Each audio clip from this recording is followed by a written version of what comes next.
Oh, no problem. All right. Welcome, everyone. This is the last meeting of the semester. I think this semester has blown by. We've had a lot of really great success, and we want to continue doing so. Today is a two-part meeting. The first half will be elections, and we'll be voting here. Once we're done, then we're going to do a trading workshop where we can jot notes and kind of share best practices, and hopefully we can all come out learning something. So what I have prepared today is going over the history of the Gator Bitcoin Club and kind of see what is to come. And like I said, we'll do elections and the trading workshop. So timeline, fall of last year was the first semester that the Gator Bitcoin Club started. It was kind of like underground, kind of the Dead Poet Society, Breakfast Club, whatever you want to call it.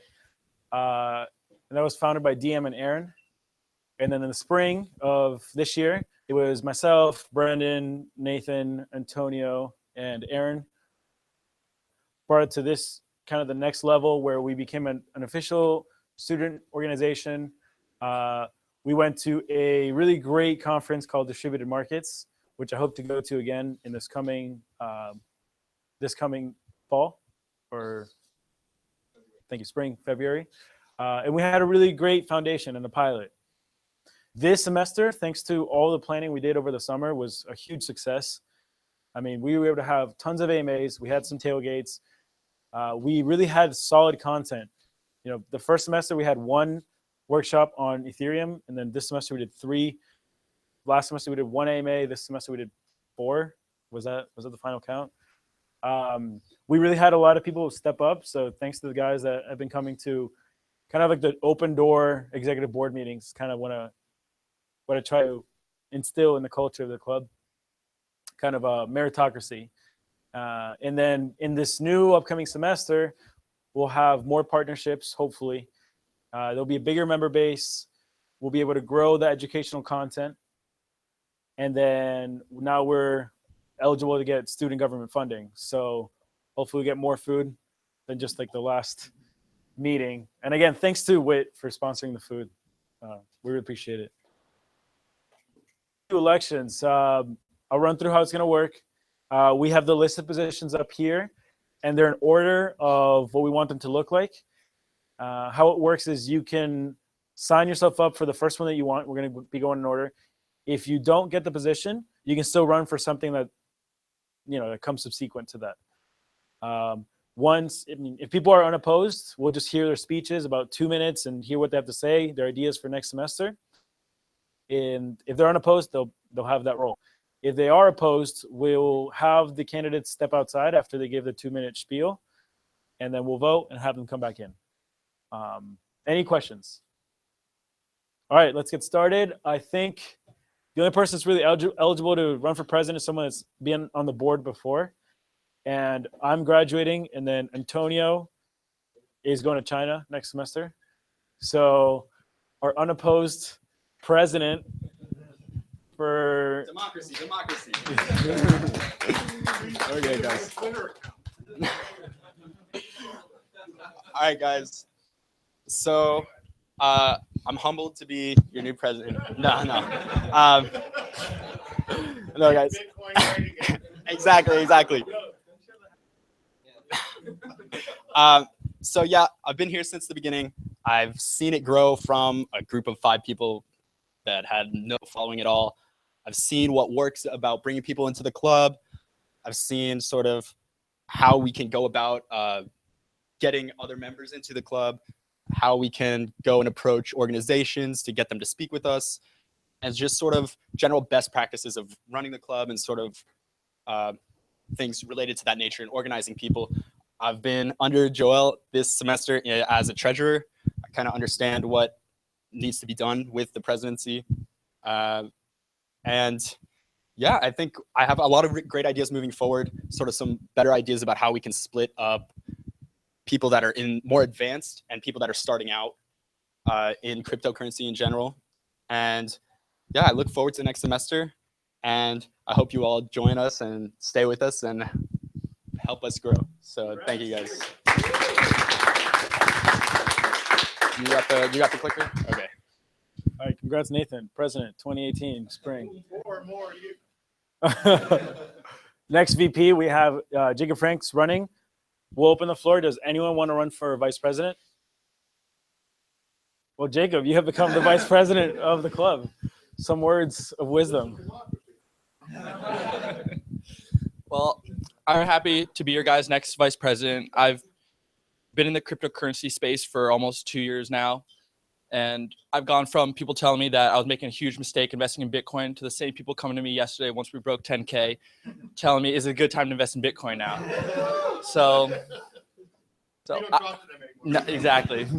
So I'm extremely passionate about cryptocurrencies in general, about the whole decentralization. And I really enjoy teaching people about essentially the future of finance and the future in general. Like, I truly see this as cryptocurrency is going to be to banks as Amazon was to retail. So thank you, and I look forward to next semester. Things to point out here, Nathan has led the Ethereum workshops, all 3 of them. And then Jacob was able to lead a Monero workshop, which was really great. We kind of came to the consensus Monero is something very hard to cover. And Jacob did a really great job. So looking forward to tuning in virtually through YouTube Live next semester. All right, next we are opening for treasurer. So Andrew, where you at? Right there. And Andrew's running. Anyone else want to run for treasurer? All right, Andrew, you were the treasurer for the 2018 spring term. Some words of wisdom. Come in, guys. Grab some pizza. Get some drinks. Plates of the boxes. If you want to run for anything, everything's open. You better do it. Make your acceptance speech, Andrew, before somebody else. All right. So just start off. I just want everybody, if you love money, just give me a hand in the air. Love money? All right. Yeah. Is this your Gordon Geckos? All right. No, but no. So I'm sure a lot of you guys have heard about like the crypto space just through because like, oh my gosh, my friend made 10x, or oh my gosh, like, but like there's a lot more to it. And I'm just happy to have this spot because with like the student government helping us out and even get like external resources to help us out, I think that this club can really expand. And I think this spot especially is a really important spot because without the capital, you can't really do much. So I'm gonna try to raise as much capital as we can and expand this club as much as we can, and I just hope for the best. And I'm excited for the new year. Thank you. Yeah. Hopefully you'll have a huge 5-digit, 4-digit budget to work with, allocate it accordingly. And yeah, so because now we're eligible for SG funding, we'll get some money through that. Andrew's gonna help us out. And then maybe we can lobby Senate to give us more. I don't know, we'll figure it out. But Andrew, welcome to the board. Next we have, the battery is on, not working. Okay, next is going to be external. So external affairs is everything related outside this club, obviously. This includes establishing partnerships and setting up any communication as the point of contact. Right now we have Mr. Robbie going to be running. Does anyone else want to run for external, VP external director, whatever you want to call him? Robbie, welcome to the 2018 spring external VP. Some words of wisdom. Okay. So yeah, it was a fierce race, but definitely got it. No, yeah, I'll be kind of following in Antonio's footsteps with getting connected with a lot of the bigger players that are out there in crypto space right now. But everyone's still so new, which allows us to make good connections and really gain good information when we, talk to these people. Conventions is another big thing that I'm going to be a big part of, and getting hopefully everyone there informed and educated on that. other than that, just meeting important people and hopefully broadcasting that knowledge to you so that we all succeed. Thanks, guys. Thanks so much, Robbie. Yeah, we've had great success. We have now, some relationships with Block, Digital Chamber of Commerce, Airbits, who's now Edge, and Consensus. Oh, and the North. Yeah, I'll make it Possibility of the North American Blockchain Bitcoin conference. Bitcoin conference at UF next semester. So hold on. Which is going to be the big project of external affairs. So we had Perry and Boring express a lot of interest in bringing some kind of convention here in Florida in the fall semester. I think she's piloting it out with Swamp Hacks in January, seeing how that works. So she wants to also integrate some kind of hackathon. She wants to do it on a football weekend, which really limits venues. So I'm hopping on a call with her in December to see how we can do some kind of convention, because she really enjoyed coming for the tailgate and speaking. She wants to do it as well. If it's not a weekend conference, she's going to help us set up like a 2 to 3 week panel that are really up there in the space, and it'll be a lot of fun. So thanks for that. Yeah, John.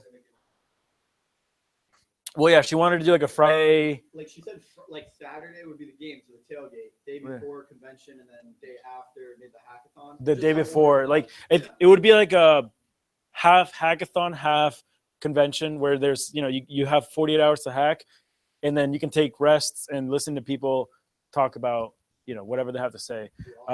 So that would be great. And then 3 conferences that are happening in the spring semester. One is the North American Bitcoin Conference, which is happening in Miami, which some of us already have tickets because of Ben, Blockchain Education Network. So if you haven't been able to get a ticket, speak with Robbie, speak with myself. We'll get you in contact with Ben, try to get us free tickets. These were free tickets, and they're right now, what, $550? Over that, they're like $800. Yeah. Wow. Well, you get free because it's student tickets. Yeah. Through Blockchain Education. So, yeah, you definitely want to. Yeah. Go. It's never too late, bro. What's it called? Yeah. Blockchain education. Well, I don't know. All right, if we snooze on that, then in February it's going to be distributed markets, which last year was in Atlanta. It was awesome. That's where we met Perry and Boring. That's where we met a few other folks. And gosh, man, that was the conference where they launched the Ethereum Alliance, and Ethereum Enterprise Alliance. Ether was like at $7, and it went up to like, I don't even know, 30, 40, 22. And I was just like, I heard the speech where they declared it, and I was just like, that's cool. That sounds like fun.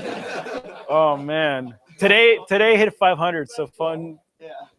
Gosh, it really is. It does pay to listen to the news and see what's going on. But yeah, really big milestones today. Bitcoin 11,000, Ether 500, Litecoin 100, Monero 200. If you check, it goes down. That's the rule. And then the third conference that we have will be in March, or we won't have them. We'll be attending. Is the DC Summit with the Digital Chamber of Commerce. I'm sure that Perry Ann will be able to give us some free tickets, and it's in DC. I don't know if you guys will road trip or get a flight, but I would love to come and see you guys there. These are really great opportunities to network, learn outside this club, and yeah. Next, we have the position of VP Content, and this person is going to be in charge of, developing the workshops or developing what we do in the general body meetings. And right now we have Noah, who's running. Is anyone else interested in running for content for the spring 2018? Noah, welcome to the board. Congrats. Your resumes just went up. Thank you guys for this. I kind of just want to say I started off crypto I first heard of Bitcoin when it was like late April, around like 1,200, and I didn't really get in, and I really regret it because I got in at 3,000-ish, and it's been a crazy ride. I've had a lot of ups and downs, a lot of ups, some downs too, some hard downs. So you got to be expected for it, but it's been like the best time of my life. It's been extremely fun, and I want other people to be able to basically experience that and like have people to motivate them into kind of like being able to experience that feeling that I was able to feel as like the VP or content or just the content person. I hope that like I can make like content that's worth like coming, and like when they come here, like they want to come, they want to learn, they want to just be involved in the space as much as they can. And as like on our exec board, we were talking about it, things like just technical analysis and stuff like that, where you can not financial advice, but just learn about the space. You can maybe make a couple bucks off of it. So we'll see where it goes. So thank you. Thanks, Noah. I'm sure we'll be able to keep that balance. I think it's always a healthy balance of going to finance and trading, but then also digging back into what is the technology, how does it work. I don't have to do the spiel again because we have 9 other YouTube videos from this year of what Bitcoin and blockchain is. All right, internal. This is when we actually need someone to run because it's open. Yeah?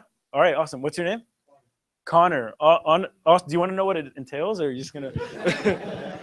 You have to pay for everything the club does. Awesome. So internal is actually a really fun job. Connor, right? Yeah. All right. It's a really fun job.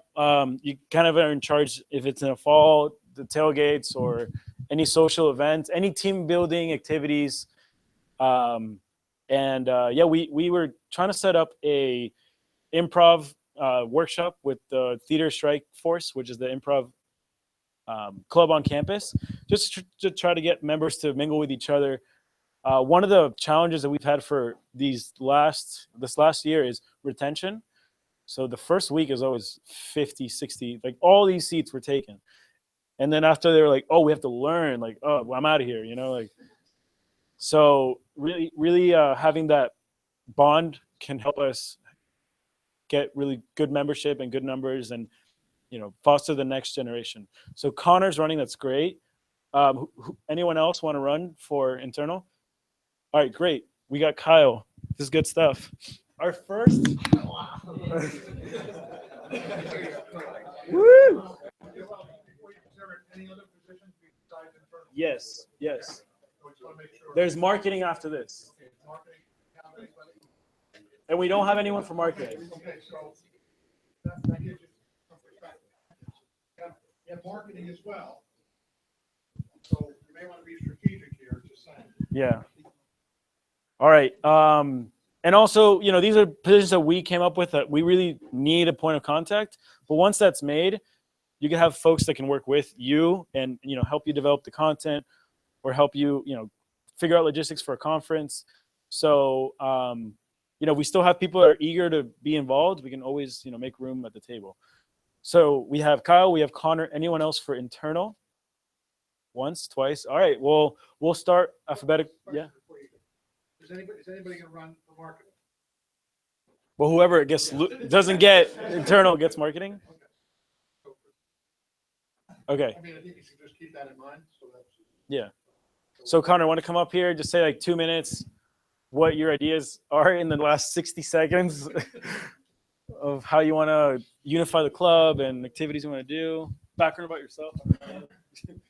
Okay. Hello guys. My name is Connor. I've been following Bitcoin since I was around 800. And I still don't have any. I have yet to put any money in, which is a mistake. However, I still remember when Noah, I went to high school with him, and he came and talked to me about Bitcoin, and like it was a fun conversation because he was just getting into it, and I've been following it for a while. But yeah, I want to make this club a little bit more than just like day trading or like trading currency, and have it more than try to like applications to see where cryptocurrencies can apply in the real world, not just the foundations, but sort of higher level applications of the technology. And I feel like I could serve this position well. And that's about it. And if you don't do internal, if you were to do marketing, what would you do in marketing? Similar stuff. Instead of being more of the social guy, I would try to run the Facebook page and all the other sort of social media. Yeah. Yes. All right, Connor, thanks. Thank you. Kyle, enlighten us. Yeah. Sweet, sweet, sweet. Also, Connor, what's your major? What are you studying? Oh, gosh, that's the combo I just told you. Powerful one. Oops. Hi guys, I'm Kyle. I am a finance major, second year right now. So I just joined Bitcoin as of beginning of this semester, and I've been with this club this entire semester. I've got a chance to go to a ton of the GBMs, get a chance to know a lot of the e-board this year, and it's a really great group of people. I've been able to learn a ton through the help of the crypto challenge. I've been able to actually put some money into it, be able to actually learn a little bit more about it and get a little bit more experience with it. And I'm really looking to kind of take a bigger step into the club and become more involved with it. And I really think that I can go through and put the effort needed to go through and make this position a beneficial one to the group and be able to overall improve the club and follow in those goals that Nathan shared in his president's speech. And then in regards to the marketing position, one of my main goals would be to keep the retention, make sure we are keeping those 50, 60 numbers that we see that first week and being able to bring people back. Because I know we do lose a few people in the first few weeks, but I really think we can go through and hang on to those people because I think the content that we provide is phenomenal and that everybody should be learning about this content and the technology that Bitcoin provides. Kyle and Connor, can you guys step out for just a little bit? Bum, bum. All right. So.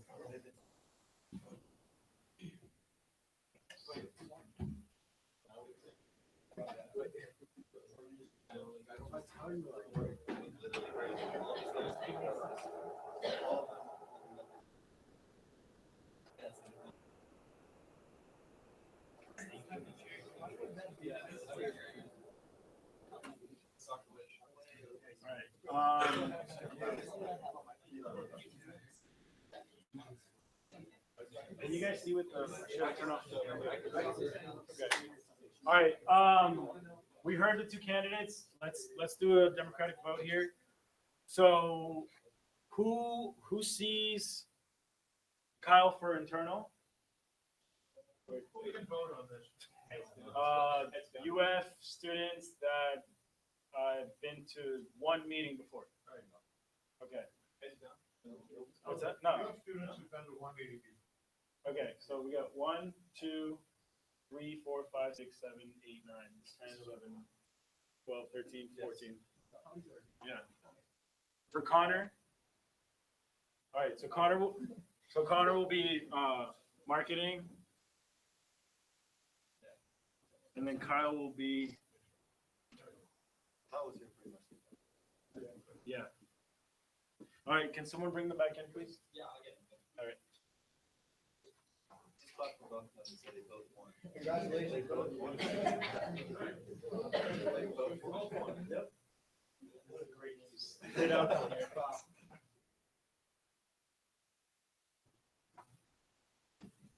We have great news.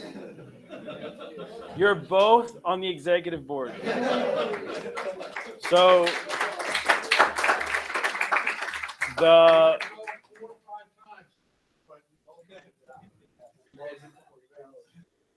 yeah, there was a hack.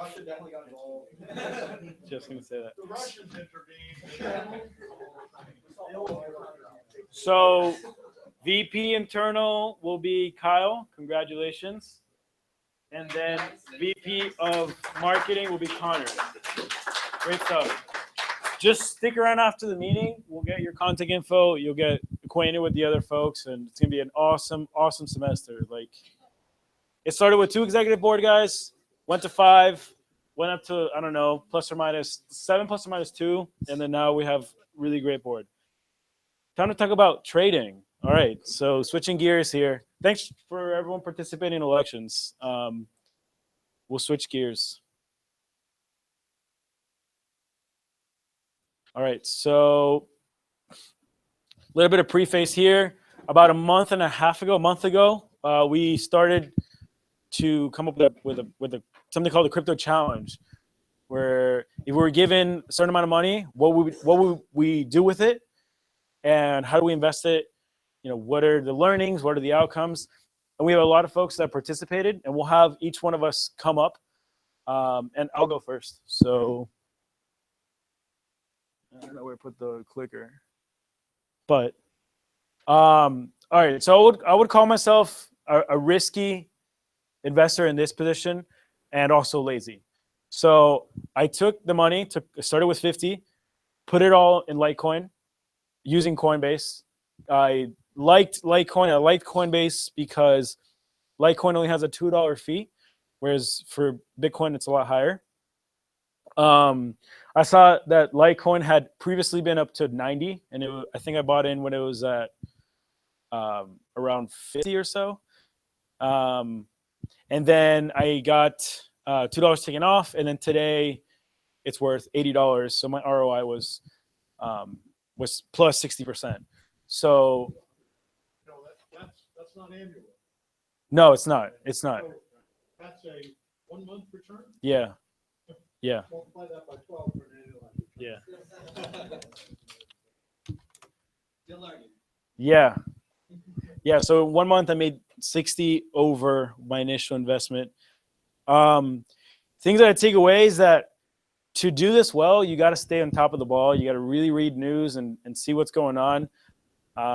Me personally, I've never really been big into trading or day trading. I do see into long-term investments. You know, Warren Buffett does say if you can't hold on to a stock for 10 years, you shouldn't hold on to it for 10 minutes. I don't know. I think it was a good experience. I like Litecoin just because you can still transact and it's lower fees. I remember at the tailgate, you know, Jacob paid me for the drinks in, you know, he was like, do you want Venmo? Do you want Bitcoin? I was like, just Litecoin, and it worked, and now it's worth what? Yeah. So How difficult was it? How was your wallet? So Coinbase does have a lead time, and we'll see. I think certain folks didn't have an account. I already had an account with Coinbase. You need to put in your ID, you need to put in your address, and then you can grow your limits the more information you have and the longer you're with them. Things that are very important with Coinbase is don't make 2 accounts. I've heard that it could bite back if you do that. They could actually kick you out. And just Coinbase is just going to charge a little more just because of its customer support and convenience and name. I did see on their website they're insured up to $250K by the FTC. I think they have some kind of insurance if, what is it?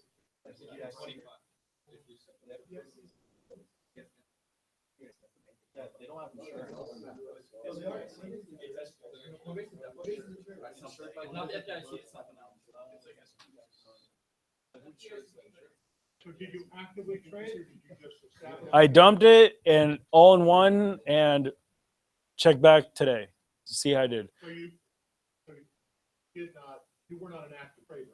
Correct. Just because What did you learn then at 160% 30-day return, even though you're not an active trader? what I learned is just that this game is not for me, and whenever I traded before, it just bit my butt.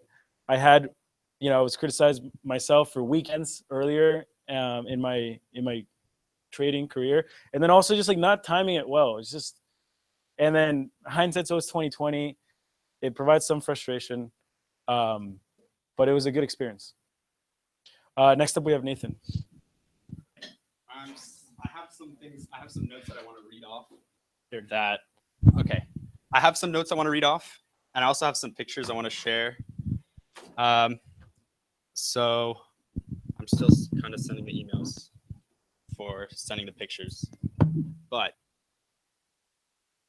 actually, do you have the connector for the? Okay.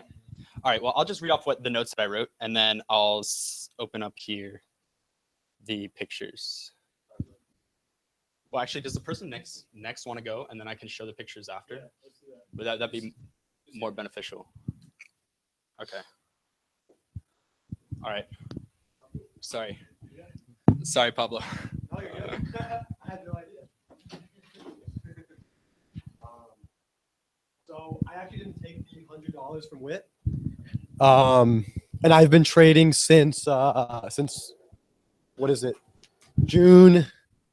I started early June, and so a brief history about my background with trading. I during an internship back in fall 2015, I was day trading stock options, which if you guys know a little bit about stock options, it can be actually more volatile than crypto has been.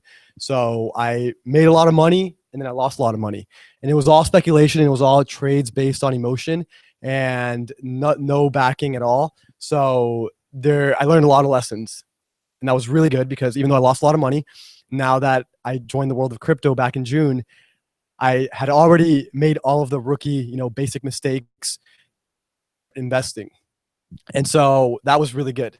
So since I've gotten into crypto, I haven't, one thing that I stick to no matter what is I never trade on impulse. I never trade on emotion. For example, if something shoots up very fast or shoots down very fast, I don't do anything. I think about it, I analyze it, and I'll wait a couple of days before I do anything. So leading up to now this past month, my returns this month have been great. One of the things that I know I need to work on is measuring my returns, because I haven't even, I don't know exactly how much my returns are. I don't even know how much cash I put into my accounts. All I know is like I'm up, somewhere around a little over like 2 times what I put in total since I started investing. But yeah, I think so. One of the things that I think is really, really important that I've learned is you got to have like a guiding set of principles that you stick to, or like guidelines that you stick to when you're investing. Because the thing is, if you don't have that, obviously we're all gonna, have some wins and some losses. When you make the losses, you're not gonna be able to improve from that. You're not gonna be able to learn from that unless you have a set of guidelines and principles that you can continuously improve. So for example, if you make a bad trade, now you can ask yourself, why did this trade turn out bad? And how can I improve my system of investing? And then now you're becoming a better trader. Whereas if you don't have that, you just kind of made a mistake, and you might make the same mistake again. So that's one of the things that I've been working on. I just started, like over the past maybe like 2-3 months, like swing trading a little bit. And with swing trading, it's definitely more for advanced, I would say. One of the things that I stick to for swing trading is, so let's say something is blowing up, like is just going up a lot, and you start to think like, man, I should really pull out. Like it's gonna have a correction. When that happens, I wait, and if that happens 2 more times, like within a week, then I'll pull out my money. And this just happened with Ethereum, actually. So when Ethereum, last week I woke up, Ethereum had hit $420, and I was like, wow, this is overvalued. Like there's a lot of speculation. People are going crazy. And I was like, I should probably pull out my money. I was like, oh no, I'll wait. And then hit for 50. I was like, oh wow. Okay, I should probably pull out. I was like, oh wait, hit 475. And then I was like, okay, I picked 495. I set limit orders, and I just stuck to the price, and it worked out great because it shot up a little over 500 before, dropping back down, and who knows whether it's going to correct more or not, but at least, so far my system is working. But, I have a lot to learn, and yeah, and I would highly recommend. So I really follow this guy, Ray Dalio. He runs the largest hedge fund in the world called Bridgewater. They manage $160 billion right now. So he's one of the best, in my opinion, he's one of the best traders in the world. And I just started reading his book, really, really good. But he has a lot of content on YouTube that's really, really good. So I would highly recommend checking out his YouTube videos. You can learn a lot from that. So, oh, questions? Yeah. Oh, Ray Dalio. Yeah. Any other questions?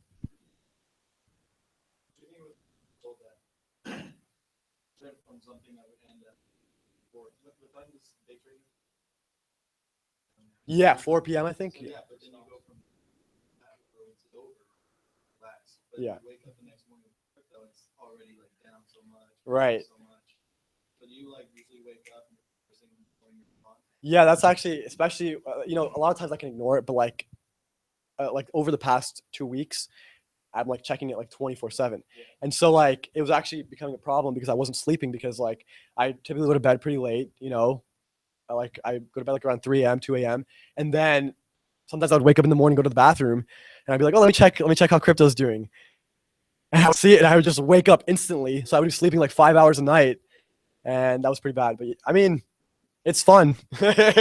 Just like you don't get that time to relax, you know.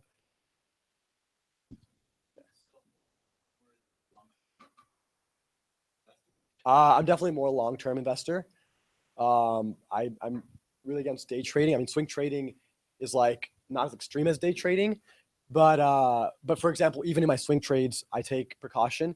So like, even though I pulled out Ethereum, I didn't pull out all of my Ethereum, right? So if I was wrong on my guess that 495 was not going to be the high or whatever, it keeps going up, then I still have half my Ethereum, and I can still pull that out even higher. So yeah, I do a little bit of swing trading, but I'm mostly in for the long term. So one more.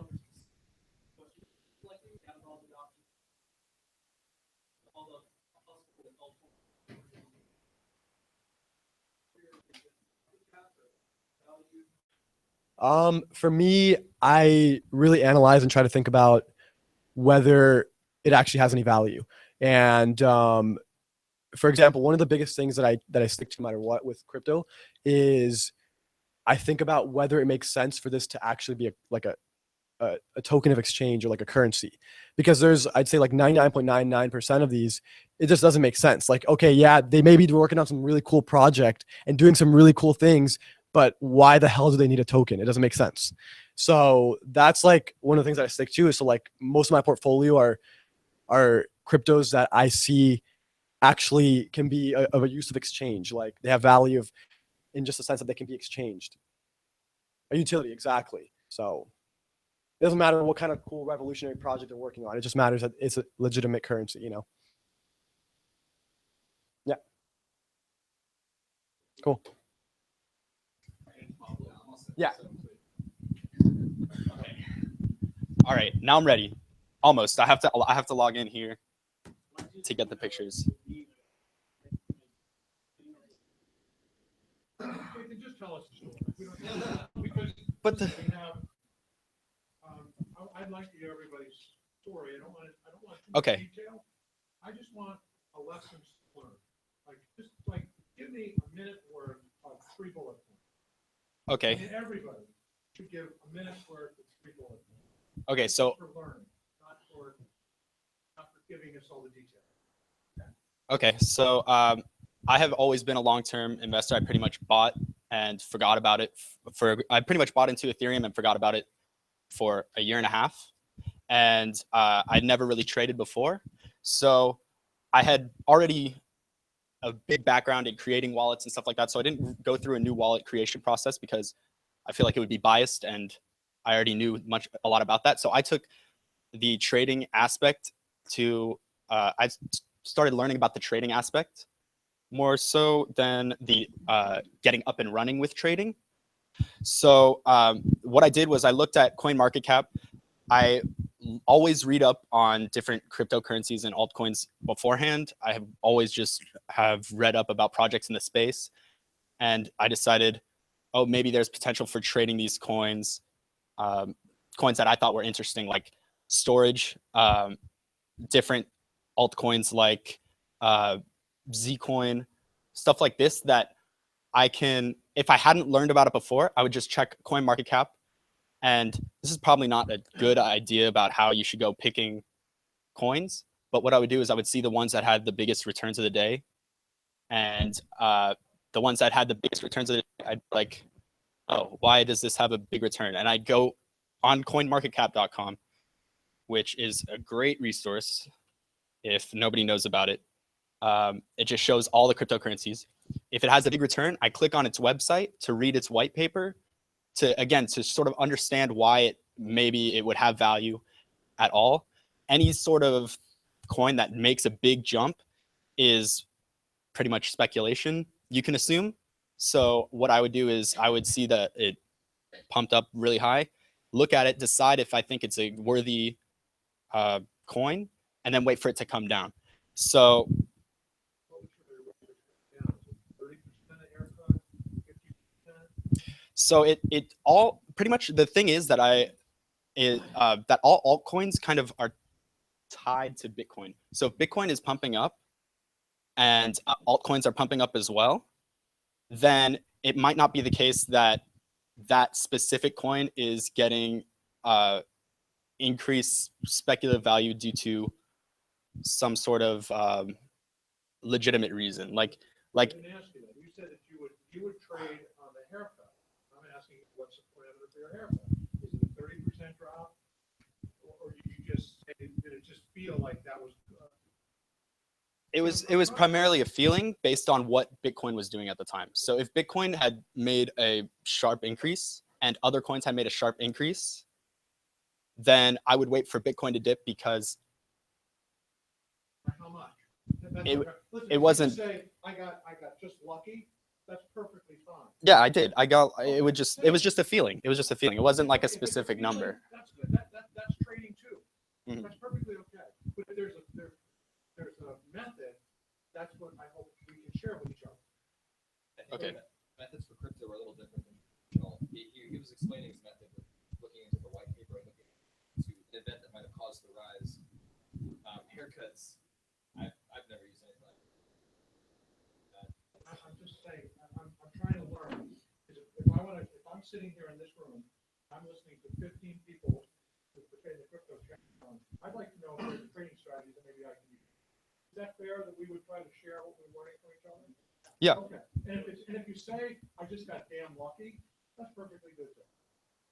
Yeah, I think pretty much the entire space, because it's primarily speculative, at least in a month period. I think everything's down to luck in a month period, personally. But yeah, so I would go on CoinMarketCap, read up about white papers of coins that have shot up. And so when I went to specific exchange sites, like Poloniex is a site that trades more well-respected altcoins. So like if you go to Coinbase, which is an exchange for getting your US dollars into cryptocurrency, then they're only going to have, Coinbase only has Bitcoin, Ethereum, and Litecoin, which are like 1, 2, and 5 in market cap coins. But if you go to exchanges like Poloniex, where you can only transfer in Bitcoin and altcoins, then you can get into the coins that are like 50, these other up and coming coins that are interesting, that you can see that there's sort of some value there. But even that doesn't have coins that are below pretty much 50, Poloniex doesn't have coins that are like below 50 in market cap, ranked in market cap. So like they don't have the even lesser known coins. And for that, there's different projects like Binance. Binance is an exchange that I use to get very low market cap coins. I traded those near the end. Basically, when I first made my trades, I realized that it's not wise to sell for market price immediately. I took an Ether and traded it, converted it to Bitcoin to trade into Monero. But what I realized was when I traded my Ethereum and it sold instantly, I was like, oh wow, I should put it not at market value. And then I did that with some different coins that were already in my exchange account. I had actually experienced what it was like to be in what are called candles. So if anybody doesn't know what a candle is, it's like the trading period it's like all the trading history that's occurred in a certain time period. So if you look at a candle, you can see that there's like a statistical average of where it's been trading, and you can see high points and low points where it's been trading. And I realized that it swings wildly in these areas. There's a lot of potential for day trading at quick volumes, like just over the course of 5 minutes. You can make a decent profit of a couple dollars in a coin that's valued at $100, basically. And yeah, those are the things that I took away from the crypto challenge. It was a lot of, I prepared a lot of details to go into, but Hoping for it that everybody gets some snippet. Coinmarket.com, that's something that we. So just summarize summarize your trading strategy. What was the strategy? I go to coinmarketcap.com. I see the coins that have risen sharply in the day. I click on their website and read their paper to see if it's if I think that they have a legitimate product, because most of them don't, that I found out. And if I think it's a legitimate product, on feeling, I would kind of wait for it to drop down, depending on if Bitcoin had been rising at the time. And it's all about sort of seeing where that coin is being traded. Sometimes it's traded on Poloniex, which covers the altcoins but higher market cap, and other times it's not listed there, so you have to go to other exchanges like Binance to get the coins that are at lower in market cap. So that's the extent of my trading strategy. Thank you. I just, please, this is a learning experiment. Get up there, say it in simple terms, give me a minute or two, and then if there's questions, we'll go, okay? Okay. Yeah. At some point when we have time, I would like to see your detailed work, because I think I could actually learn a lot from your experience. More in depth. Perfect. I'd love to do it at the I end. just want everybody to have an opportunity to exercise their voice. Okay, so who's next? Definitely. All right, you got it, John.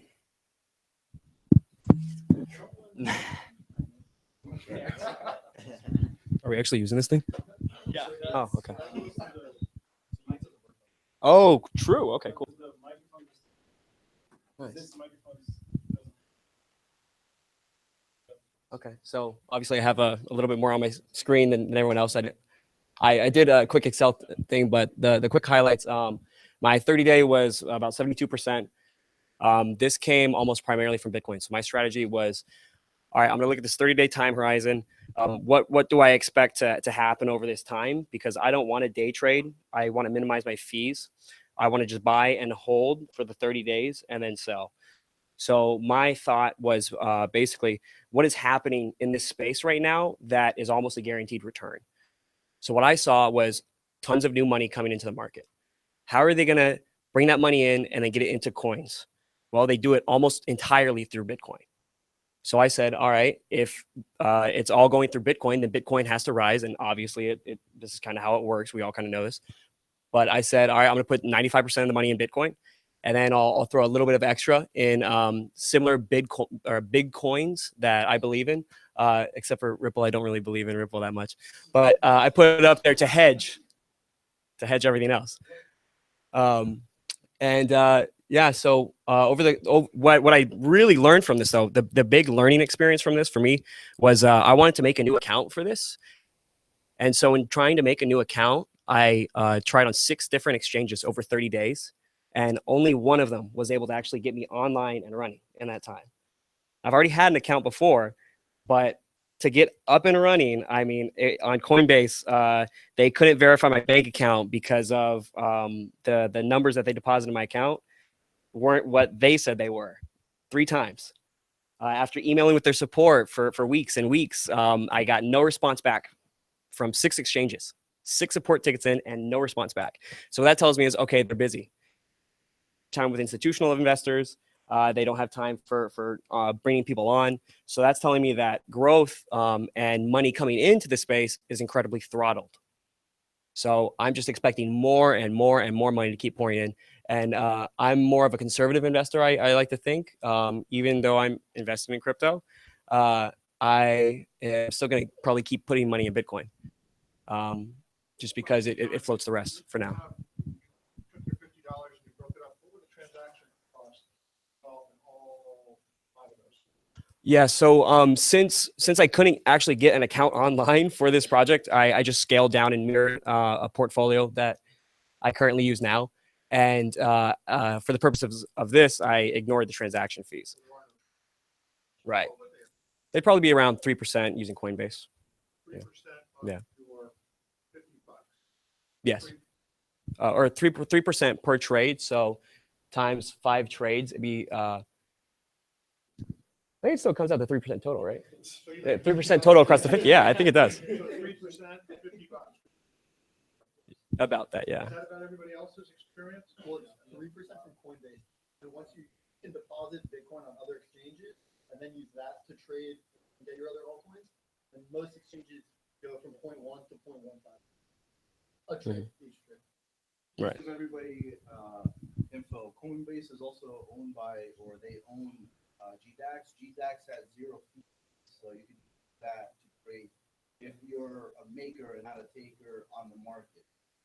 So there are places where you can go where it doesn't cost anything, actual trading and buying and selling. Second that as well. What's the minimum deposit on there to start trading? You can hit it. Like I said, Coinbase and GDAX are the same company. You can transfer whatever you have or as little as you want from one to the other. You can use $50, $10, whatever you want. There has to be a limit on it. Well, yes, yeah, there has to be limit orders. And that's another thing that people brought up. I would never recommend doing a market order ever. Yeah. Did you just hear that, everyone? Because a market order basically means I'm willing to take anything. So if this person isn't willing to sell to you, and this one isn't, and this guy is, guess what? You're down, 10% before you. Yes. Yes. That's a very interesting conversation. And remember, market orders, limit orders, that's just finance. That's not crypto. So know your definitions, and know what they mean. All right. Does anyone have any questions? All right. Solid. Was there, you have 95% in Bitcoin. Mhm. That was a hunch, that was, So that was me not investing as much time as I would like to have to diversify among more coins.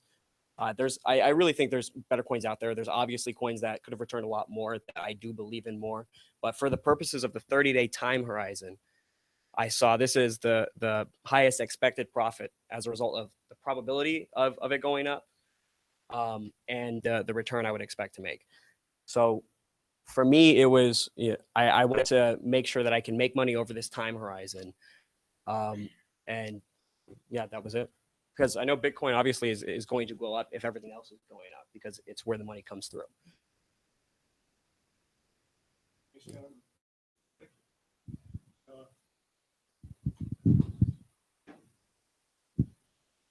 Okay.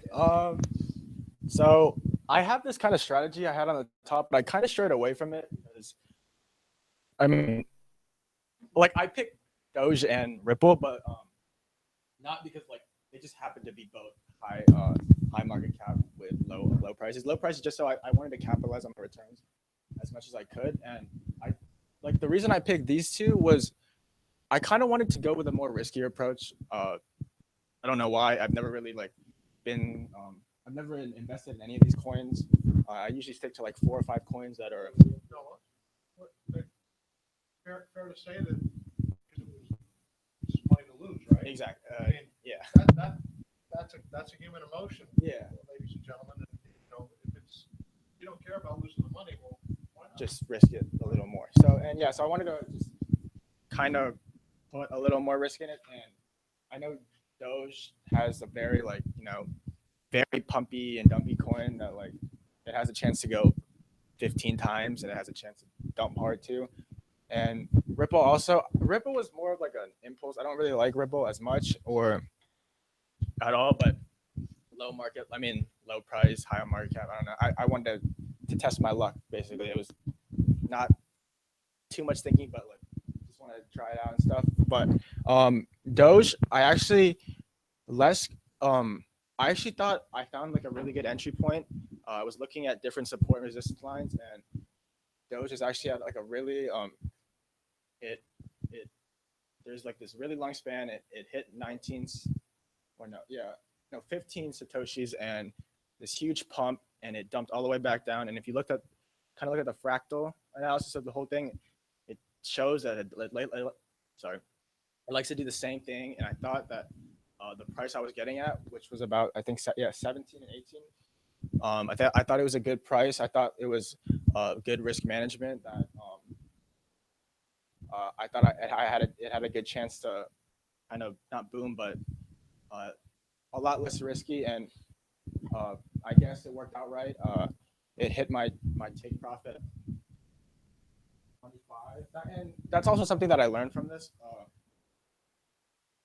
Usually, people have take profits at like strategically placed at kind of like a place where they think it's gonna hit, and like it's just a smart way to like kind of take your money out and all that. But the thing I realized, I kind of just guessed on my like not guessed, but like a price that would have gave me some good returns, but backing behind it, I didn't really like there wasn't a reason why I picked 25. It was just kind of really random and all that. So it's something that I learned that it's probably smart to get better at all that stuff, learn more about it. When the market goes down, since we have not had really any down, I think that how would your trading strategy be impacted by that?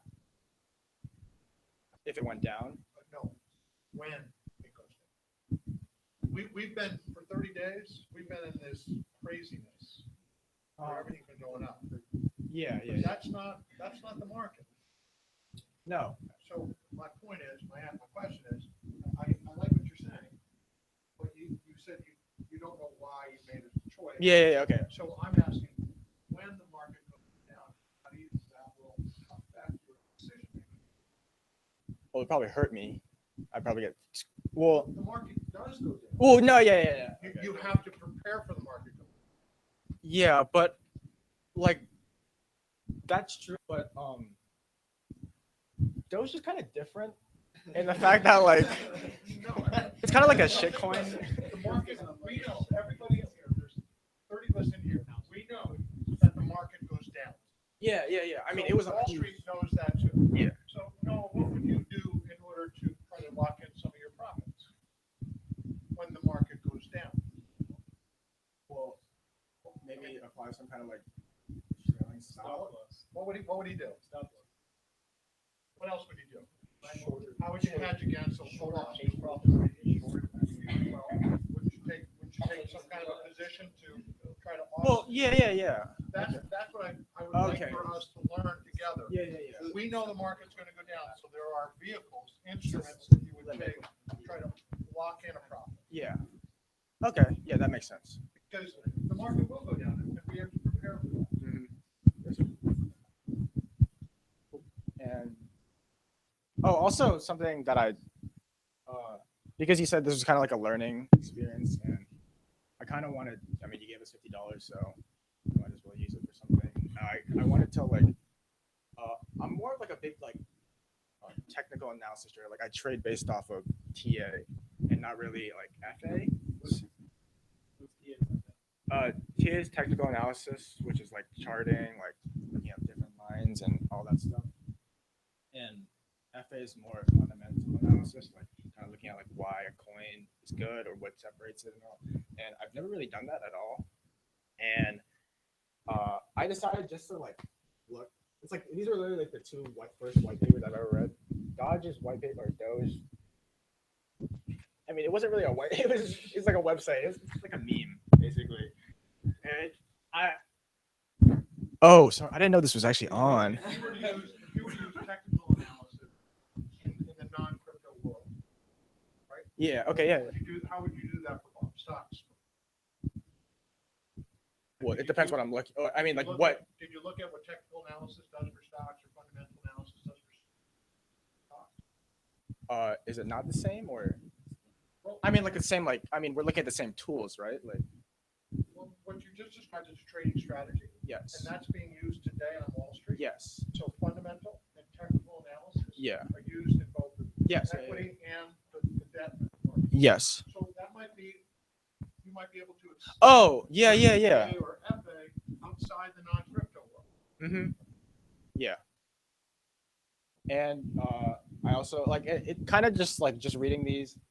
I didn't really use FA to decide like to buy these coins, but it kind of made me realize that like it is a tool or a vehicle to use to kind of make decisions based on. It's not like because crypto is so new and all that. Like technically like, I mean, you can look at FA, but it's not exactly like, it might not be the best way. Maybe like long term.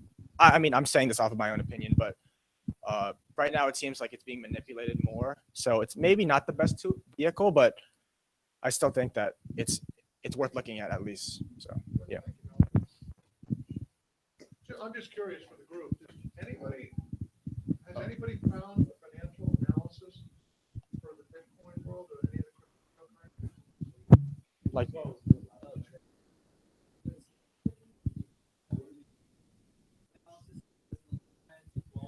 okay, so what's financial analysis? Say we were performing financial analysis. What would we look for?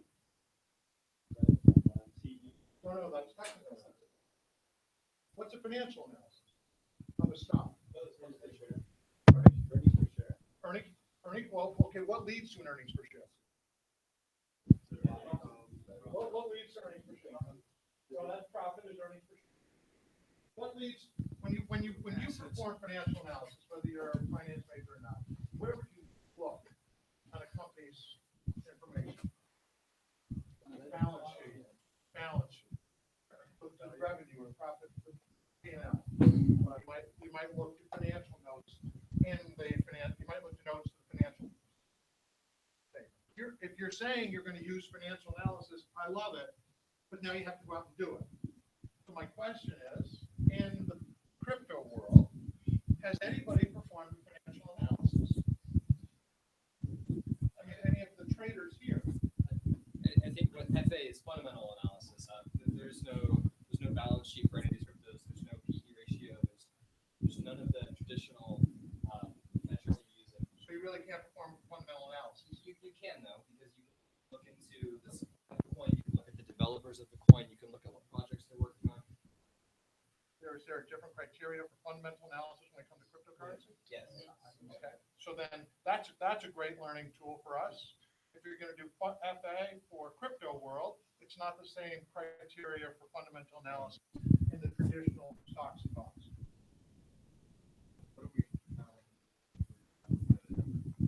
Well, one thing, we're not recommending anything. This is a learning experience. Do your due diligence, please. What's the question? Now I lost it. Well, that's a good. You're asking like what's next? Asking fundamental. No, what he just said, he said that.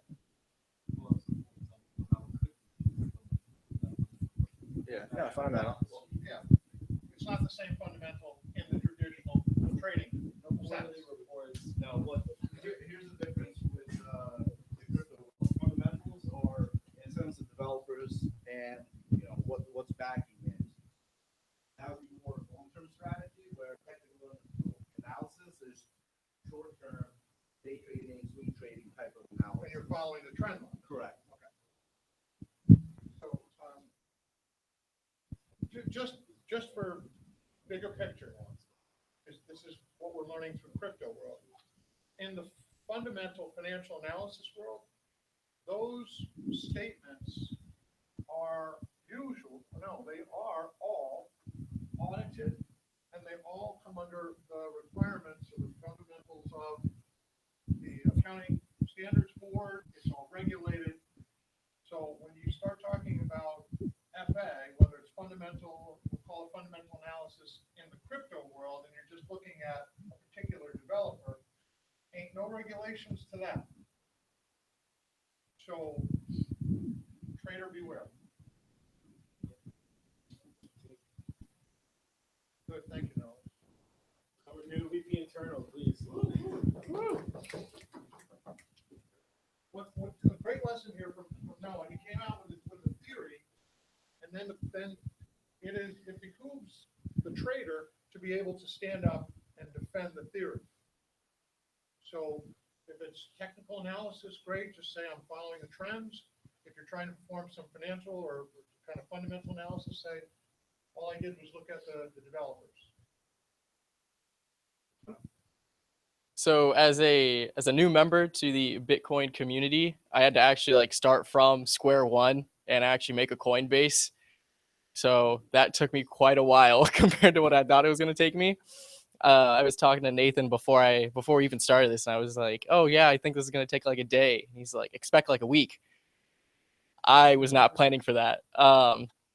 So similar to John's experience, it took me 3 weeks out of a 30-day project. So it was rough. Oh yeah, it was the same problems. It wasn't the right verifications. I called Wells Fargo like 3 times in the span of like 3 weeks. I do want to interject for 1 second.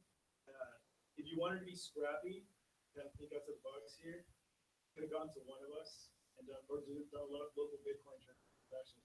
Yeah. So that could have happened if you do it, then get started. But this is a good learning experience. Definitely. There's a 3-week lead time. Yeah, and partially it was just because of the huge amount of currency kind of going into Coinbase. I think I was reading on Bloomberg somewhere around like, forgot the figure, but it was a ridiculous amount of money and accounts being made in Coinbase over the last 30 days. So they've had their customer support has been completely full, super busy. So then coming off of that, I had just purchased my first, I guess, Bitcoins, like portions of them this week, and I was charged the transaction fee of 2.5%. So Welcome. Woohoo. When you were, did you get a trade, a clarification or verification? Through Coinbase, yes. Okay. Yeah, so I got an account. Immediately?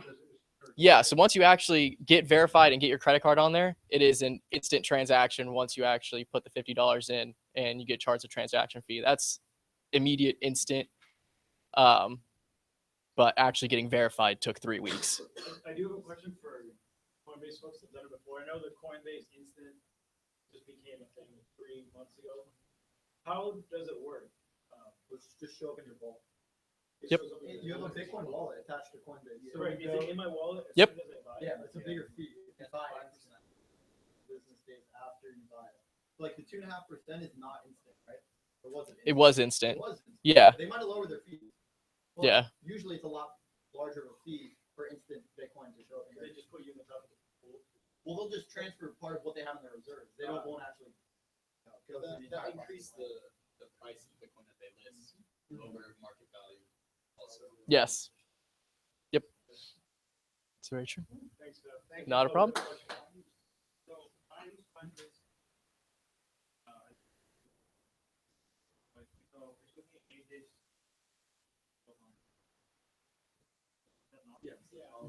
You're not paying with a debit card. If you're paying from your bank account, it's like a wire transfer.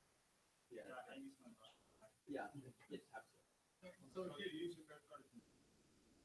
But the Yep. larger fee. It's a future trade. Yep. There's no other way to sidestep? Like a 20%. No, What do you mean? Is there someone?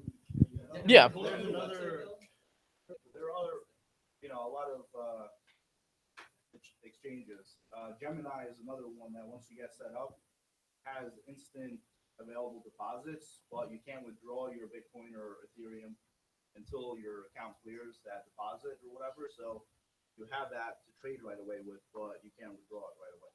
There's also other American-based exchanges like Kraken and things that where you can wire money to. It's just Right. Coinbase is going to be the most accessible way. Yeah. From It's definitely the most popular. yeah. So you were able to execute one trade. Yes. Not a problem. Next.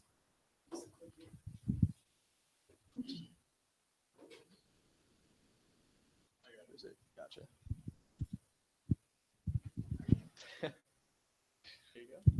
Hello everyone. My name is Mohammed. I'm actually pretty new to trading with cryptocurrency. I actually knew about blockchain itself and cryptocurrency since like 2016.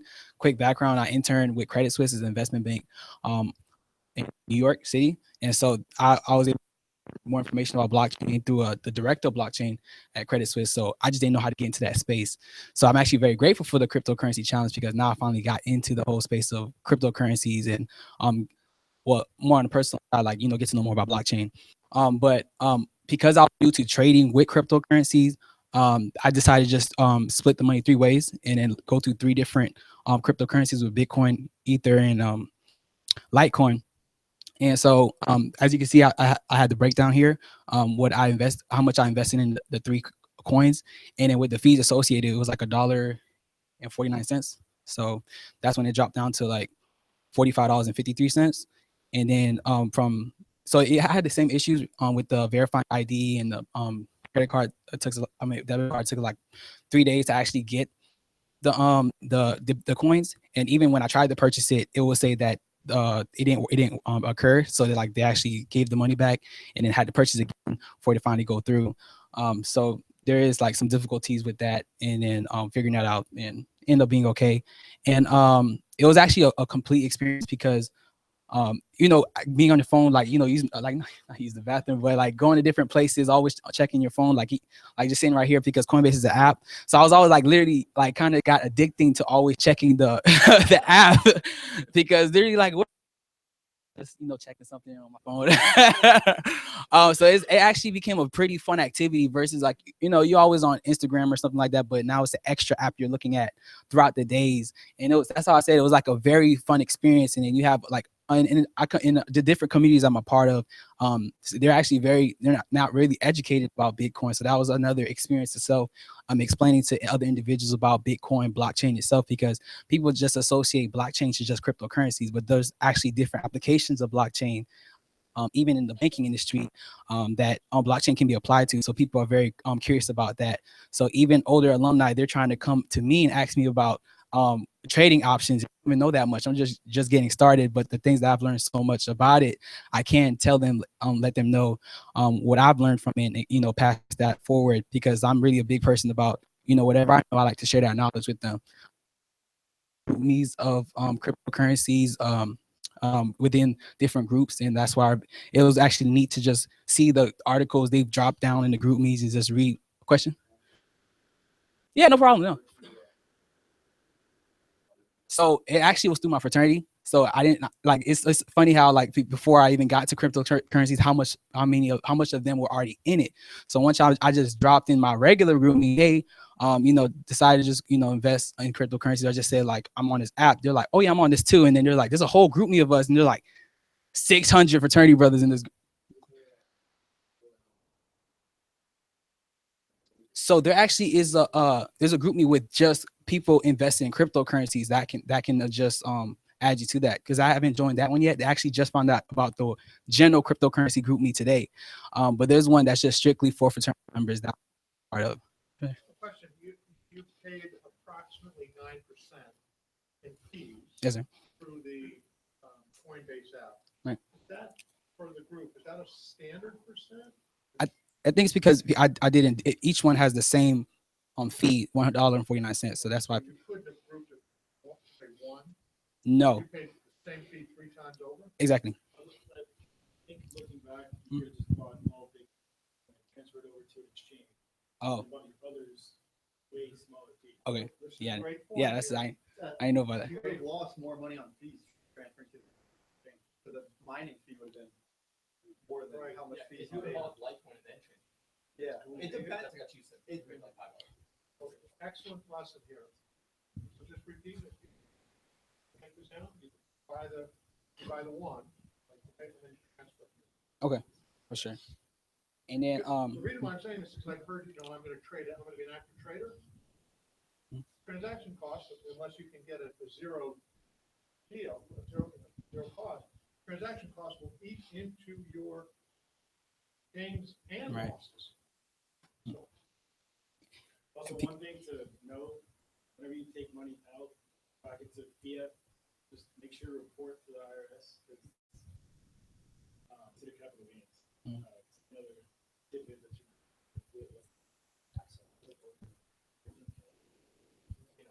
Back with your financial advisor. Oh. No, actually, it is a great question. I mean, right now, it looks like you have paper gains here. Right. Trading account, almost everyone. Right. Yeah. So So at yeah. some point, the IRS says, give it to me. Right. Give it to the government. Yeah. Does anyone happen to know if trading for one coin would be considered app or trading So Jack, you're supposed to report every time you sell, including a trade. Technically. I've never heard of that. I thought it was only when you cash back out in fiat. It is, no, I literally get, Not verified. Don't speculate on that. Here we go.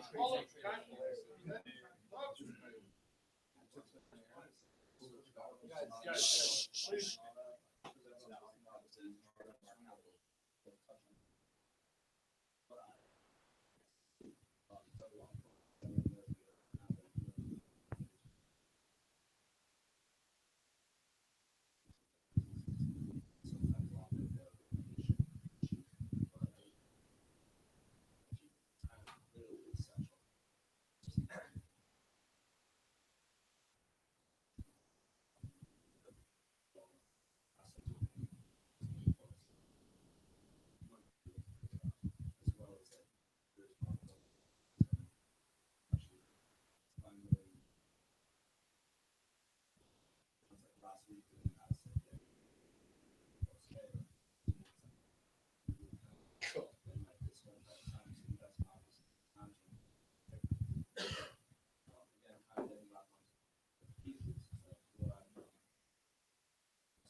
So you want to be in the fee business.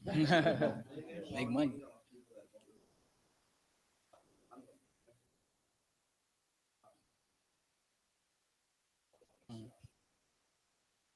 Nothing wrong with being in the fee business, by the way.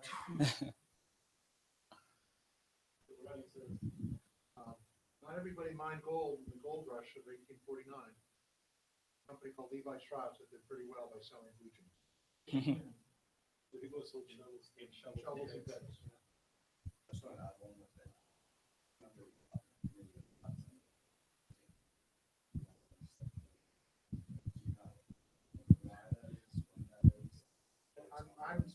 I'm an old school guy.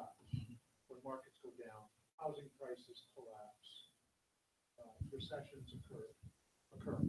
So unless this is a brand new paradigm where this thing only goes up, no, I mean that's why I'm here to learn. It's going down a little bit. You know.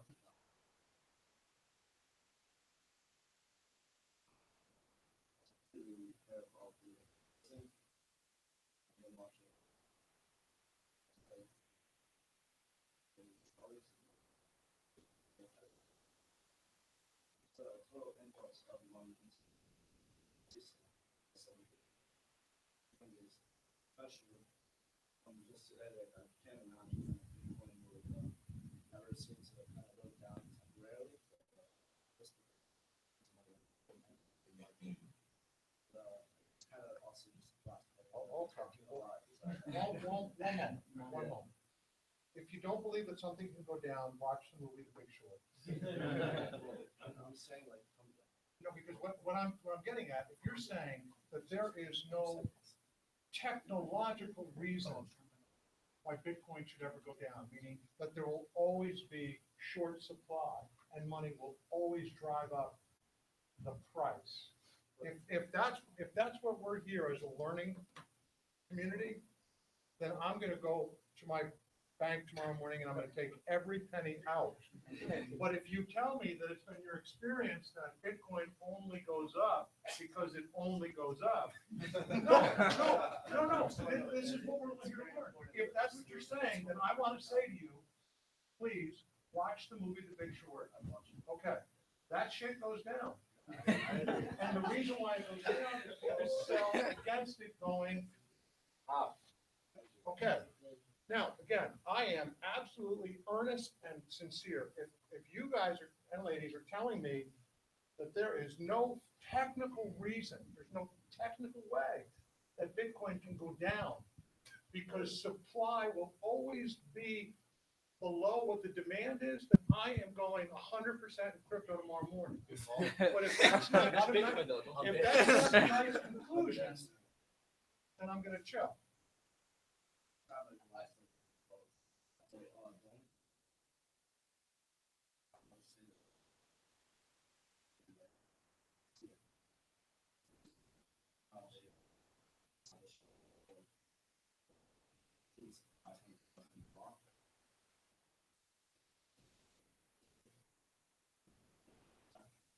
We've had this. So, I mean, I personally actually think Bitcoin is due for one of the biggest crashes that it's ever had. And there's, I mean, a few different reasons for that. One big problem is Tether, which I think is going to just implode the entire market. So there's definitely ways in which it would go down, but that's still going to be temporarily. So I still think we're very early and we will see a major retrace, but eventually just to be overwhelmed by the massive demand for it. I think another trend, the ISPs, net neutrality is a real problem, or not problem, a real important thing to having Bitcoin flow so easily. An ISP could decide how fast that Bitcoin is traveling through its own service, so it could stop or slow down the service. So, like, if the government wanted to tell internet service providers to stop streaming Bitcoin through, that would destroy it. So we have to focus on some key things if we want to keep Bitcoin. Yeah. They can decide how well it is. Let's keep going. I'm very. All right. Hello. Okay, so I know that it's getting a tad bit late, so I'll be quick. Keep your eyes peeled, ears open, because I will be going fast. I'm Kenton. I am doing aerospace engineering. I do a lot of rocket stuff. This is my portfolio and exit. Why did you exit on the 20th? I'm curious. Excellent point. So few things, all right? So first is I as well as Pablo, I've also been burnt in the past, specifically in the equity markets. And so with any burn, you then take a few steps back and try to evaluate the problems and issues that eventually led to that burn. And what I was doing was I was doing technical analysis that burnt me, right? And so I am now, it's in my blood that I am a fundamentalist, so FA, right? So we spoke about that in the equity markets earlier, and we saw how there's a difference in the crypto market specifically. That includes looking into the teams, that includes looking into the actual protocol mechanisms, the distribution methods of each coin, etc. I think that a big plus is the community and the commitment that is behind every developer team. So, did you buy them, or did you just did you map it out like John did? Did you actually? Sure. Yes. So I bought on day one, 11/1. For some reason, it extended to 10/30. I bought two currencies, Ether and Monero, with these percentages in my portfolio. How did you buy it? What kind of a wallet? I used Bittrex for Monero and GDEX for Ethereum. Did you have to pay 2 fees like Mohammed paid 3? No, I used his method earlier, where I acted as the maker, and thus I created a limit buy order, and that allowed me to pay 0 fees. On Bittrex, however, that took about, I believe it was about, I don't think that it's a percentage. I think that is a fixed fee, or it may be a percentage of 0.15%. I'm not sure. Okay, excellent. 0.15%. Sure. So like I like to say that or I like to lean away from Coinbase after we all become accustomed to this space. We now know that there are more. Do you actively trade or did you put it aside? No. So to get straight to the point, I bought on day one and I sold on 11/20. The reason why I sold was because I had a gut feeling it was going to go down, and fortunately for me, it actually went up. So my portfolio value when I exited and then did not buy after that was 140% my principal value. But in a period. 20-day. Yes, correct. So this is not per month. This is not per year, but instead it's for those 20 days. Does that line show your portfolio's value? Yes. Yep. Right here. Is there a dip? Right here. Yes. Why is there a dip? Because the collective Ethereum and Monero market prices dipped, and I recorded that. Okay. Also, you all can see that I started at more Monero and less Ethereum, and you can see the variations here and we can see that Monero actually appreciated more over that span when compared to Ethereum. The reason, well, I think that this space is being built up by small teams that know code really well, and they are supported by communities that know code. And my answer to that is it's built up by speculation. That's really it. So can you go back, please? Real quick, I realized that I would not have had this gut feeling if I would have done one thing, if I just would have held, if I would not have looked at the price whatsoever, and I locked it in. Okay. Yeah. Now we had one holder so far. Sure. For the most part, right? Actually, Kyle only traded once, so that was. Sure. Yeah, but it held for 30 days. Excellent. No, good. But yes, yeah, wait. But I just want to get into it, right? So this method is just these two currencies I know best in terms of the technical background and the relatively no. These two coins I know best when compared to my understanding for every other coin. So, but in an absolute sense, I barely know these, and everyone except for this guy right here barely knows any of this, which is expected, right? Like this is the crypto space. But to be straight with everybody here. Yeah. Do you really need to know anything in order to get a return over the last 30 days? No. But I think that however, this is a phenomenal lesson, and it will only be amplified more once the market corrects past your liking. Okay, you will see that this is a investment opportunity, and you won't have that wow feeling until it actually drops. So I just want to personally remind everyone that when it comes, be ready. Be ready for anything. Okay, so my first method was just buy and hold in the things that I knew best, right? And I realized that two things that I could have improved upon. One was limit my exposure to my positions, right? So that's one.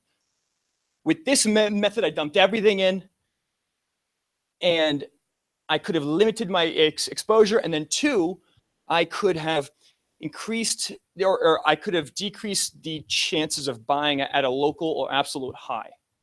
How do we do that? We do it with dollar cost averaging. I just mapped this out. Left side is the original method and portfolio approach. Too deep into this, but the dollar cost averaging was basically every day I put in 1/31st of the principal per day at this distribution rate here. If I just would have held it, forgotten about it, I would have basically using this method. It's the risk of exposing all of your principal all at once, and it also decreases the chances that you'll be exposed absolute or relative high.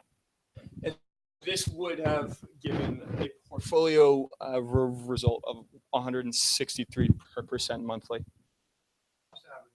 Educate us, tell us, what's the definition? So you essentially, if you had $100, right? And we were going to do a $100 investment challenge. I mean, a 100-day investment challenge. On one hand, just dump everything on day one, and then possibly even actively lead trade or just hold it. Or on the other hand, you could dollar cost average and put in $1 every day for that whole challenge. What it does is that limits the exposure that you put into the investment as you go throughout the challenge to mitigate risk, but it also helps cap the long-term potential of your investment.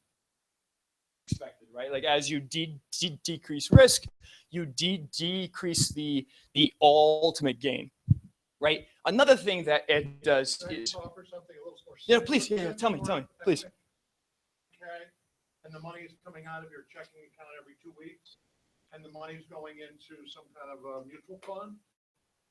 That's called dollar cost averaging. Yeah. Okay, that's a real simple way to think about it. Kaboom. And so another good thing about dollar cost averaging, right, is that you can help control the amount of proportions that you have of your investments. All right, so like the final result here was a bit close in terms of my share of Ethereum to Monero when compared to just buying all at once and holding. Are there any questions? The right method. Right method is what I'm going to do from now on. I think that's the best option for me, and I think that it should be the best option for everyone that is not a core developer of a team. Are you going to be a technical or a fundamental? Fundamental. Like I said earlier, I've been burned badly by that, and I think that I am. I think that the right method is through that way. That's my opinion, but I'll be more than happy to discuss and argue for that. I guess all the traders. Talk to me, yeah. And there's a lot of discussion on whether you should keep your holdings on exchanges or get in a hardware wallet. Sure. I kind of want to hear your advice for people. Sure. So I'll first give you mine. What I'm going to do is I was going to basically store half of my percentage in crypto on a hardware wallet and lock it in my safe and have it there for years, right? And then the other amount, I plan on keeping it on the exchanges, right? That's for the convenience, but there's a risk to that, right? Mt. Gox can happen, and you could lose your private key, and all of your funds can be confiscated, right? So I would suggest that you put at least half of your crypto investment into Bitcoin, store that thing for the next 5 years, and it should appreciate more than 10x, I think. So, but yeah, no, it's kind of like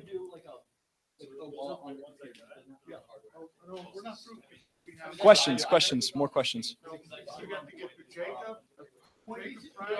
Any other questions? Anyone? Questions? Everyone, dollar cost averaging, it will save your life. Like seriously, it will seriously save everything. Wait, what? What was that? Oh yeah. I like that. Questions. What's up, bro? How are you? Was doing it through like white papers and just reading up You have Yes. to- and- Yes. And Matt has, everybody who's in the crypto What's up? has to give a lesson. I don't. You don't ask anyone that. I don't tell it to anyone that. Bro. Come on now. Only percentages is what you want. If you don't want to give it, that person will tell Trap you and trap. You're in violation of the agreement. Questions. Questions. Yeah, no, dude. This would save everything. Questions. Oh, Wait, are we presenting? your turn. Okay, so Excuse Max me. wants to- Excuse me. All right, so Dollar cost averaging is my lesson. Oh wait, what did he say earlier though? You were saying for the 401k that you said dollar In a 401k, dollar over what? you're most likely entering into some kind of a mutual fund. So your money gets withdrawn every 2 weeks. And your financial advisor is probably going to recommend it to go for a set amount, because it's 18% or whatever you can. And that's called dollar cost averaging. It's simple. Yes. Yes. So I get it when like you're getting paid, don't have the money, have the $100 a day. Why are you saying on that? Because you're not. Why are you having that the remaining cash? That's your. There's the opportunity cost for the $99. Yes, right. But the presumption is with dollar cost averaging, you don't have the money. Sure. You don't have Sure. the money. And that's why it works out very well in a 401k, because it comes directly out of your paycheck, you don't see it. Yeah, excellent. All right, Max, lessons learned. Hey guys, my name is Mac with a K. It's okay. I joined the crypto challenge because No, what did you learn from it? We know why you ooh. went. What I learned from it is that it's extremely volatile. What was your percentage?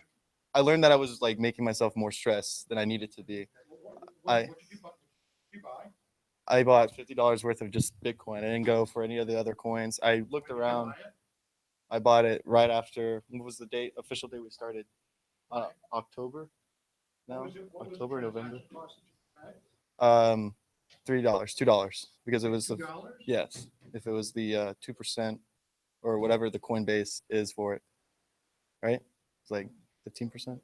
Yeah, $2. So you paid 4%? No, 4%. $4 4% on Coinbase. Okay, yeah. So I, Where's your wallet? my wallet's just staying in my normal portfolio. How did you go with it?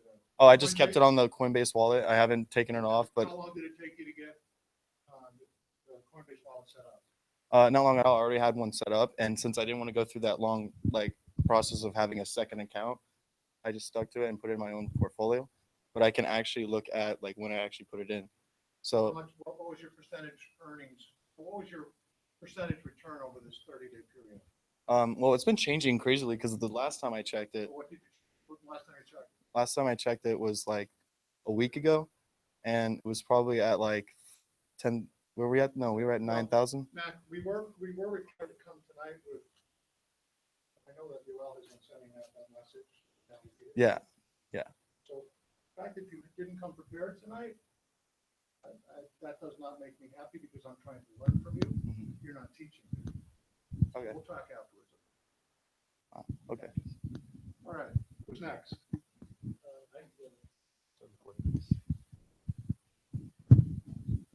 Everybody signed the agreement, understanding that this was a learning exercise. All right, so teach us. Hello, my name is Assad Dimitri. I invested $50 into Ethereum, all on Coinbase. I also, What was your transaction cost? I believe the percentage was 3%. I'm not sure the cost though. You don't know? I'm not sure. No, it was 2%. Excuse me. It's around like $3. That would make it 6%.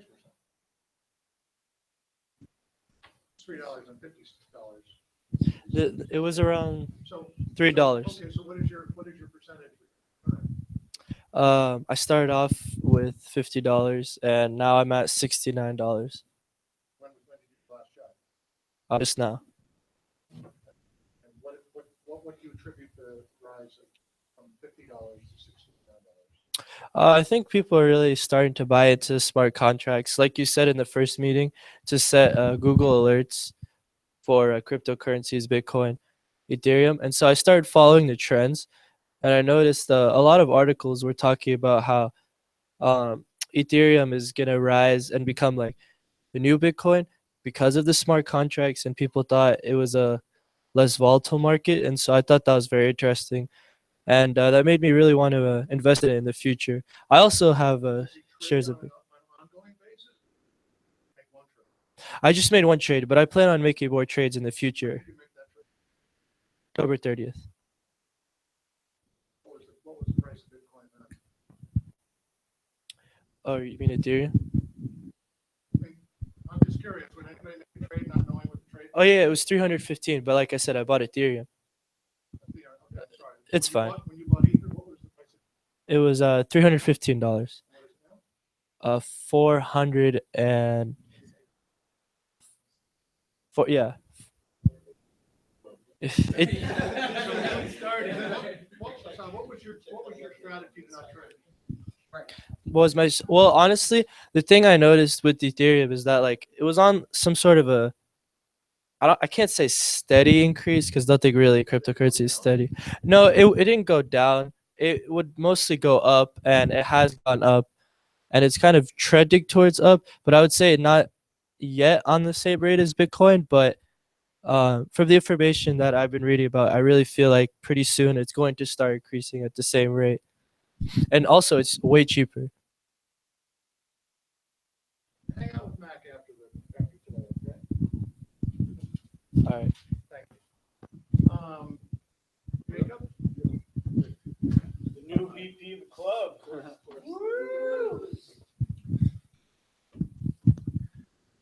All right. Essentially, my whole strategy in crypto is buy and hold for a very long period of time. What did you do? I did that. I personally suck at gambling, and day trading to me is just like another form of gambling. So what I did, I bought Litecoin on Coinbase. It was about 0.86 Litecoin for it was like $58 a Litecoin. What I did do differently this time though is personally, I'm very much against holding coins in exchanges and like hot wallets, including mobile wallets. Why is that? I just see it as just an easier way for unauthorized people to get access to it. As if it's connected to the internet at all times, like if I'm not actively trading it, there's no reason for it to be on the internet. But what I did this time was I explored the official Litecoin wallet on my phone. I actually found that it was actually a very good wallet. But another thing I'm really big on in crypto is backing up my wallets. I have like 3 encrypted flash drives all hidden around my room, have it written down in a safe back home kind of thing. So at one point during the month, the wallet encountered a bug where it would crash on like when I started the wallet. And the only way to fix that was to reinstall. So thankfully I did have it backed up that I could restore the wallet. So kind of paid off my hunch. Other than that, What was your percentage return? I made 52% on top of, so about 152%. Yeah, in 30 days. In 30 days, you made how much? It was a 52%, like I started with $50 and I ended with $76, which came out to a 52% increase. You did not actively trade. Not at all.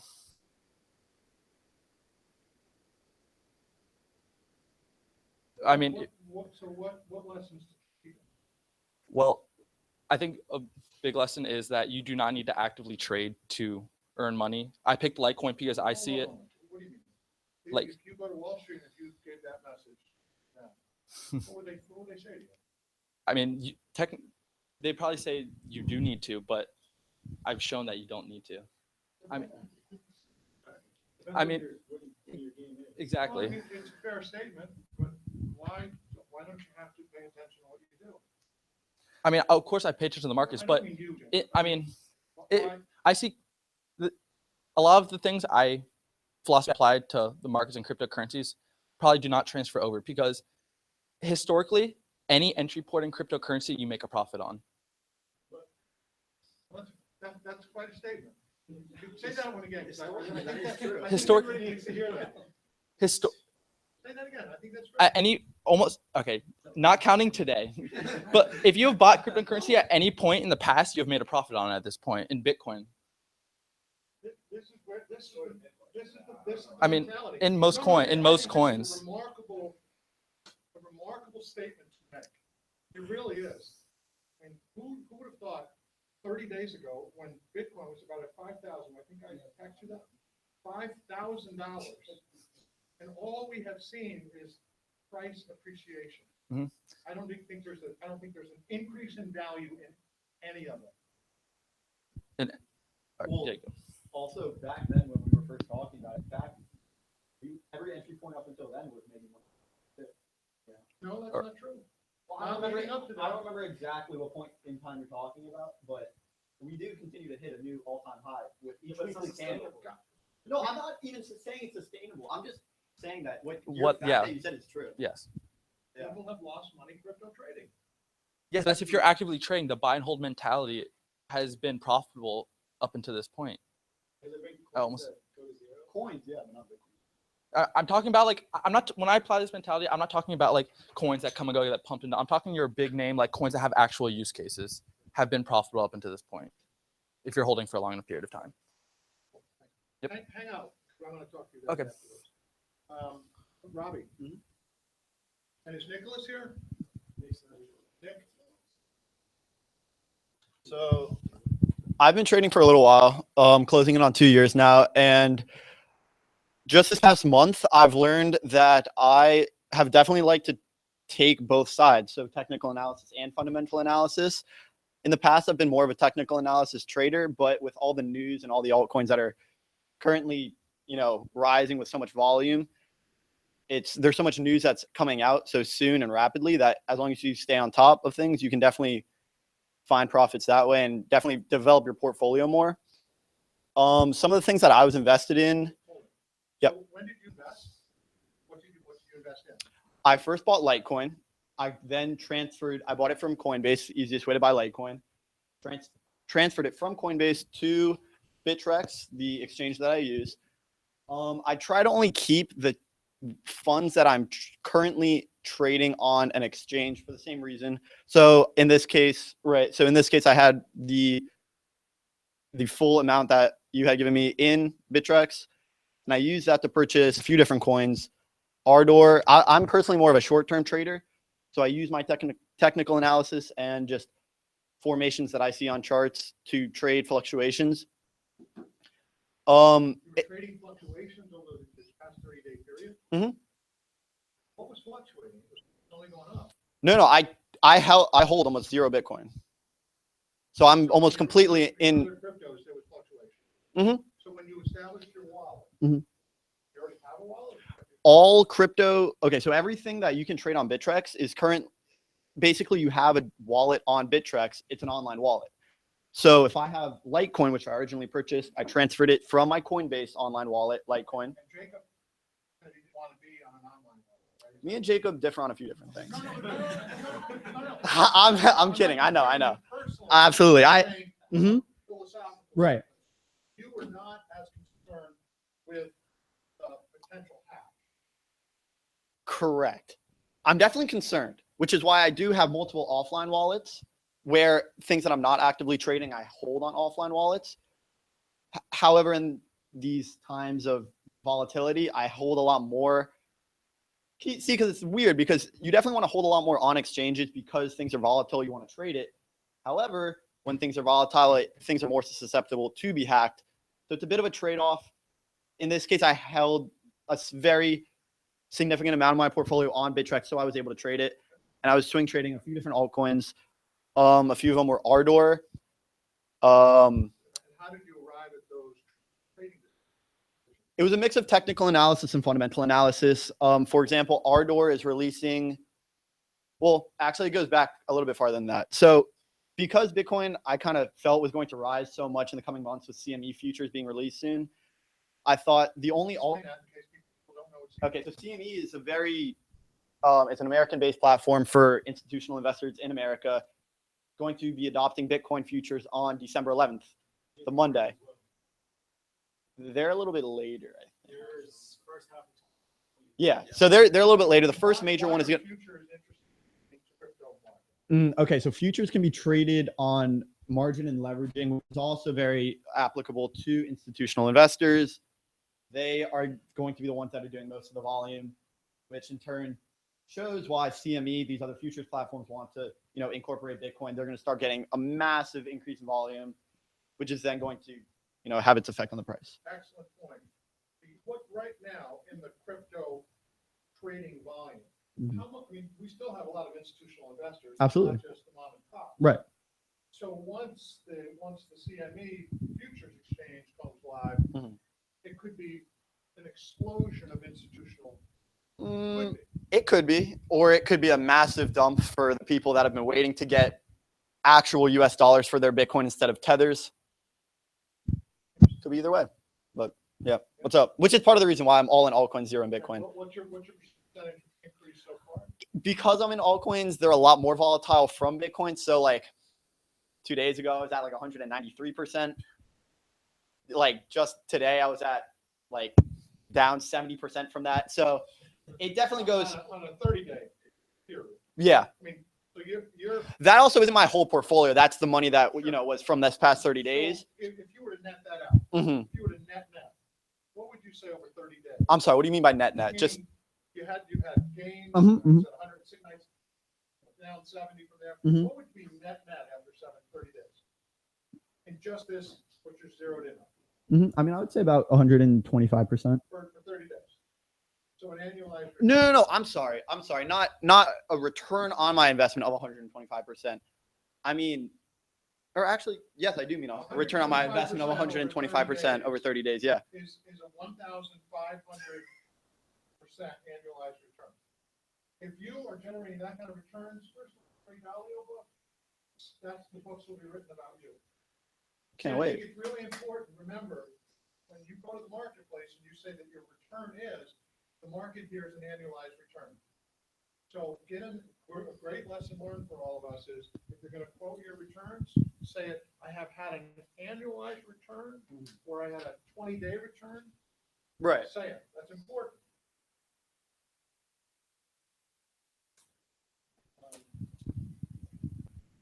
Also, something to go off of Jacob. You say like you want to hold and put it off the online wallets, but something you can do if it is online is do margin trading. And if you're just gonna hold, you can just lend out. Yeah, but I just don't like even being involved with that. Margin is you can accentuate your losses or gains. So be careful. Well, I think what Yoel is actually talking about is holding his instead of holding things offline, hold things online, and then you can lend to the people that want margin, and then that's just low risk. It's also Is that what you were talking about? It's like the percentages are taxable. Well, not necessarily. Usually, you have to get a lending. So I like what you said about the futures. Mhm. You think that we'll be able to short? We will be able to short. We can short Bitcoin right now. You can short Bitcoin right now. BitMEX or GDAX if you have over a certain amount. Yeah. No. You're the guy who said that never goes down.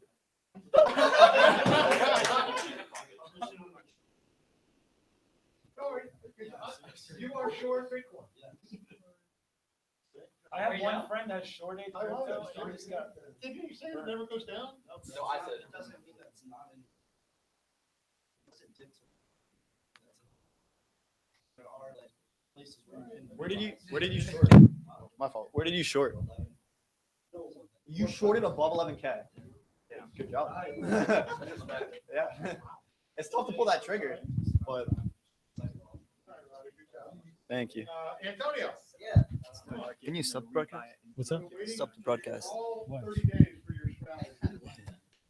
I don't like it. I don't want it to.